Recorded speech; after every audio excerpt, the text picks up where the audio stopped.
খাইয়ে দাও। আরে বড়দি খাওয়াও।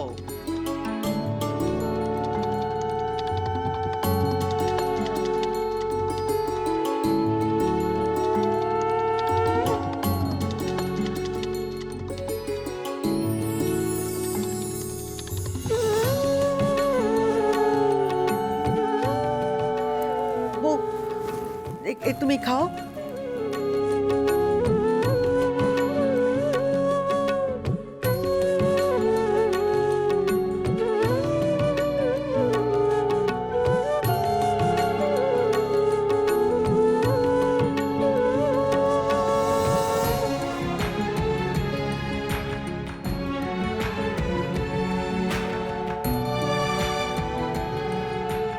কি আশ্চর্যের ব্যাপার বড় বৌমা, এখনো আমার ওর মুখটা দেখলে মনে হয় এত বছর পরেও মনে হয় সেই বাচ্চা মেয়েটা কি যেন ঘরের বউ করে নিয়ে যাব। মুখটা দেখলেই কেমন মায়া হয়। আচ্ছা, তুমি ওকে দেখেছো এই সাজে? হ্যাঁ মা, দেখলাম তো, কি মিষ্টি লাগছে শ্যামাকে। অথচ সেই প্রথমবার যখন ওই কি যেন লোকটা ত্রিলোচন সরকারের চক্রান্তে ও আমাদের বাড়ির বউ হয়ে এলো, তখন কিন্তু আমি ওকে মেনে নিতে পারিনি, বলো? হ্যাঁ, পাপা আর কাম্মার বিয়েতে চক্রান্ত হয়েছিল?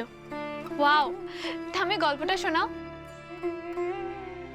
ওরে সে ত্রিলোচন সরকার তো বাইরের লোক, ওর চক্রান্তের গল্প তোকে পরে বলবো। তুই আগে শোন তোর ঠাম্মির গল্প। তোর ঠাম্মিকে এখন যেমন দেখছিস, কি বল নিখিল, এইরকম তো ছিলাম না। খুব রাগ, শুধুমাত্র তোর দাদা আমায় সামলাতে পারতো। তো আমি তো খুব খুশি, আমার বাকি দুই বৌমার মতন টুকটুকে ফর্সা একদম সুন্দরী একটা বৌমা আসবে। আমি পাড়া প্রতিবেশী জড়ো করে বসে আছি, বরণ করব। তা বৌমা তো এলো, দরজায় গিয়ে দেখি এ কি চাপা গায়ের রং, সাদা মাটা সাজ। হ্যাঁ, এই কোন দিক থেকে আমার নিখিলের বউ হওয়ার যোগ্য? এ তো একদম অন্ধকার, একরাশ অন্ধকার যেন দরজায় দাঁড়িয়ে আছে। তারপর বুঝলাম যে কি ভুলটাই না ভেবেছি। ও অন্ধকার হয়ে আসেনি রে, ও এসেছিল আমার ছেলের জীবনের অন্ধকার দূর করতে। ও আলো আলো।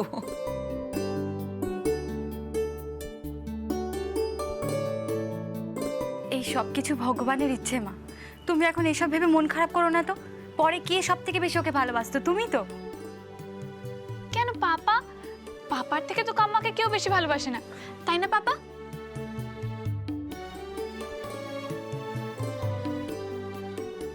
না গো বড় বৌমা, মন খারাপ নয়, মনটা হালকা হয়। বয়স হয়েছে তো, এখন যা যা ভুল করেছি সেগুলো স্বীকার করতে পারলে মনটা হালকা হয়। তুমিই বলো না, ওকে যখন প্রথম দেখেছি কি রাগটাই না করেছি, কথায় কথায় খোঁটা দিয়েছি, কত গঞ্জনা দিয়েছি, অনেক কষ্ট দিয়েছি ওকে। তারপর আস্তে আস্তে ও নিজের গুণেই, আমার এতে কোনো হাত নেই, ও নিজের গুণেই ভালোবাসতে শেখালো।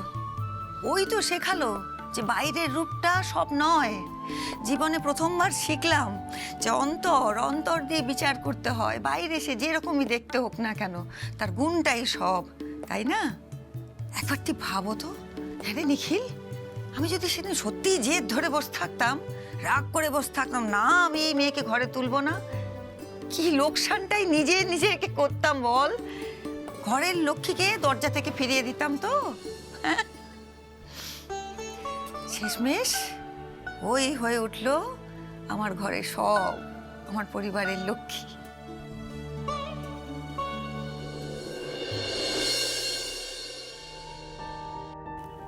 দিদি, একটু মিষ্টিটা খাওয়া আমাকে।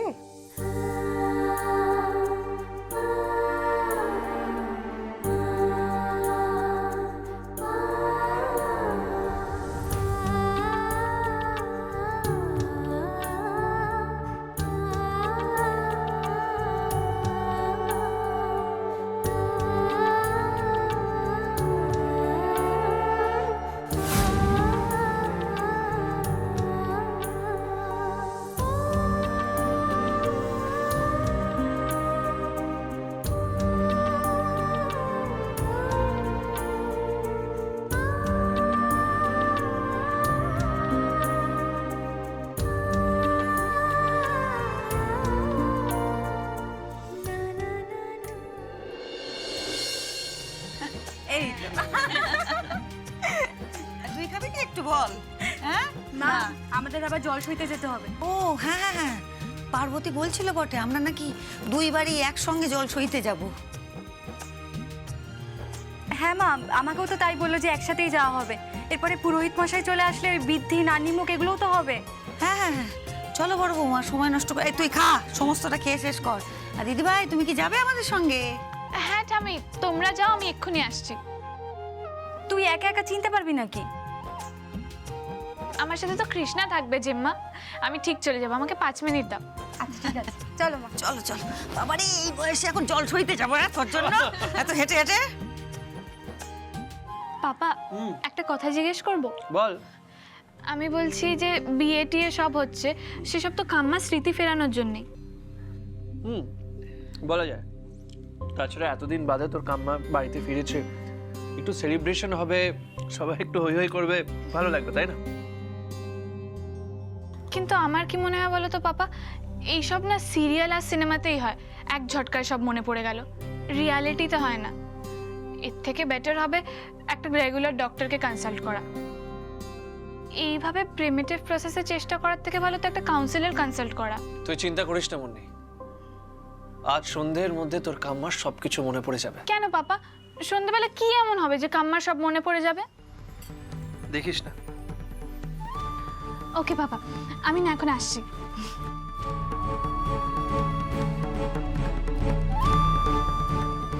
সন্ধেবেলায় তো যা হওয়ার সব হবে। আমি শ্যামার মধ্যে আমার জন্য উতলা হওয়াটা আরেকবার দেখতে চাই। আমি জানি আমি যা করব তাতে তাতে তোমার সব মনে পড়ে যাবে শ্যামা, পড়বেই। আমাকে যে তুমি কতটা ভালোবাসো আজ তুমি বুঝতে পারবে, নিজের মুখে সেটা স্বীকার করবে শ্যামা।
কৃষ্ণাকে ওর কোনো ক্ষতি হয়ে গেলে?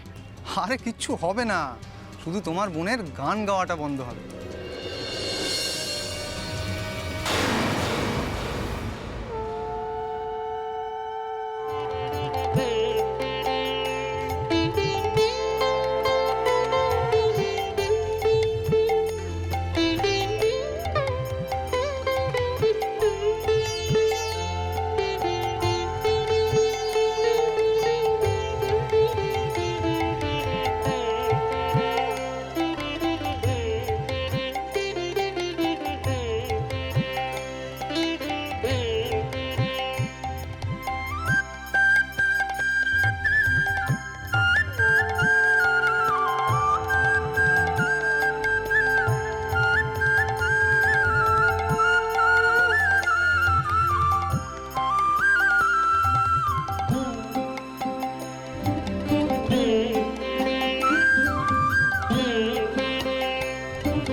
কি হলো দাদা ভাই, দাঁড়িয়ে পড়লে কেন? চলো, এখনো কত কাজ বাকি আছে বলো তো। চলো চলো।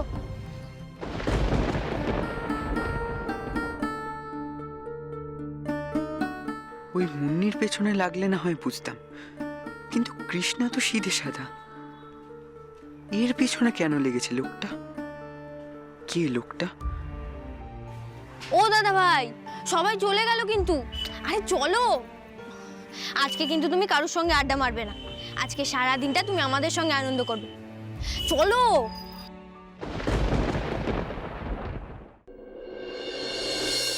ছেলের বিয়ে, হ্যাঁ বুড়ো মা, ওরে নিখিলকে নিয়ে আয়, আর দেরি করিস না। রাখো, যাচ্ছে নাকি এখনো? বিয়ে তো পরে রে, এদিকে আয়, আয় শিগগিরি। দাও দাও দেখি রে, বটন ডালার দাও দাও। ওই দেখি, হ্যাঁ উলু দাও উলু দাও।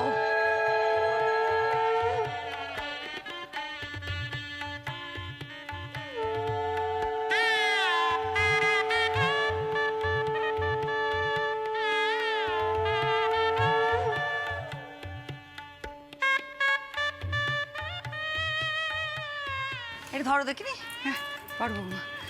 কই হলুদের বাটি কই? হ্যাঁ, ও বলছি যে এই হলুদ নিখিলের গায়ে লাগানোর পর শ্যামার কাছে পৌঁছে দিতে হবে, তো এই হলুদই তো মাখবে। বলি ও মাসিমা, ওই তো একদম চিন্তা করবেন, আমি নিজেই চলে এসেছি হলুদ নিতে। তবে একসঙ্গে গায়ে হলুদটা হলে আমাকে আর এ ঘর ও ঘর ছোটাছুটি করতে হতো না। বাবা সেই তো কত ছোটাছুটি করছে বড় বৌমা, এ ঘর ও ঘর, দেখি কই আয় হলুদটা মাখাই।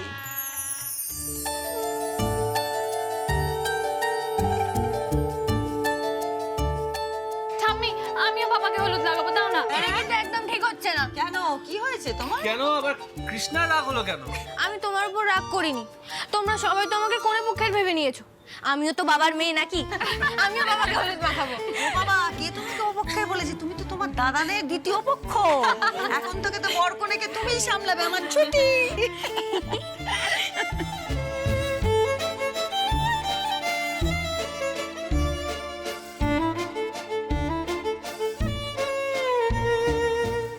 বড় বৌমা এবার তুমি মাখো।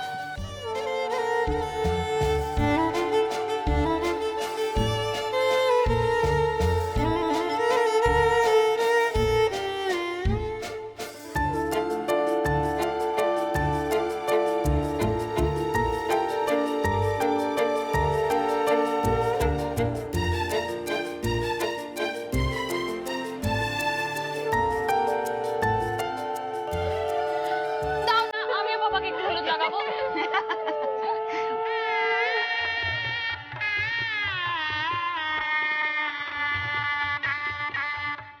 আমিও বাবাকে হলুদ লাগাবো।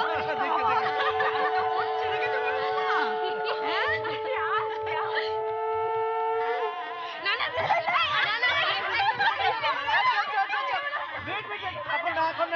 আমি কি বলছি? এই দেখ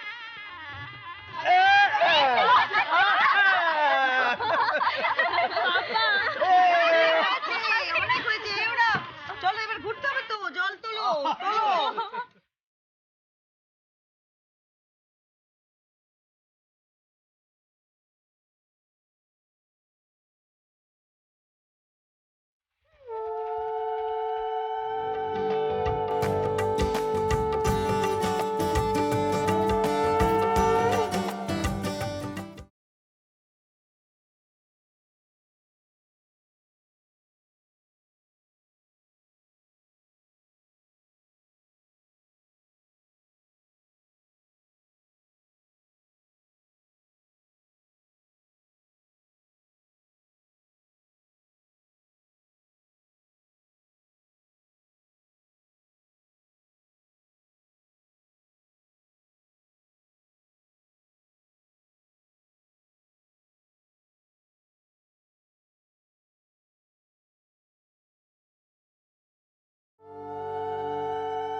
ওঠ ওঠ ওঠ।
এসো তোমরাও হলুদ মাখাও যাও। এসো এসো এসো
আমি চা নিয়ে এসে গেছি বাবা।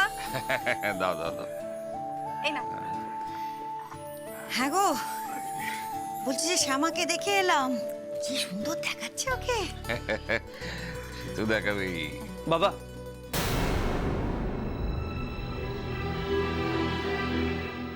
কি রে, তুই এখন রেডি টেডি হয়ে কোথায় বেরোচ্ছিস?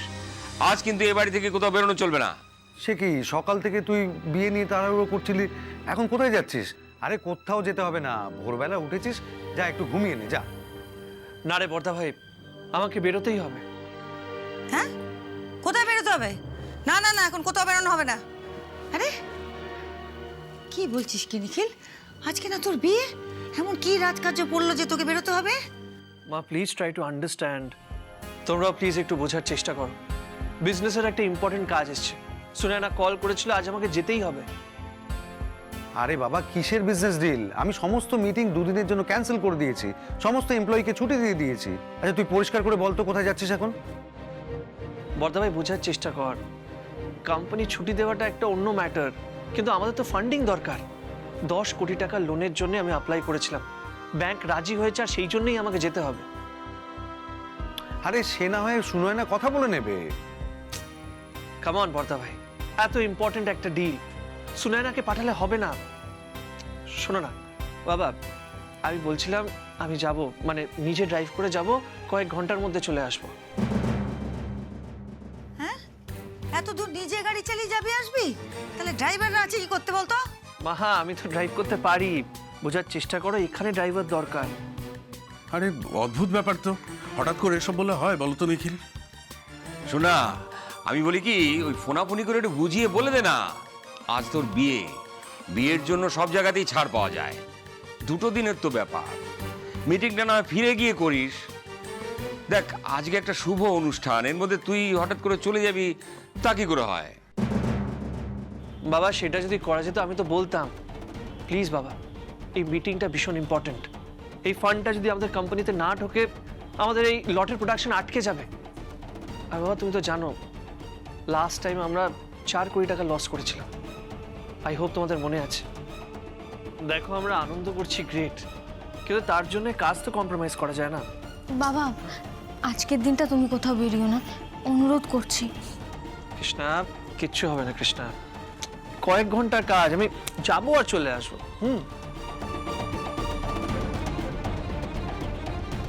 কোথায় যাবেন উনি? হঠাৎ করে কি বা হলো?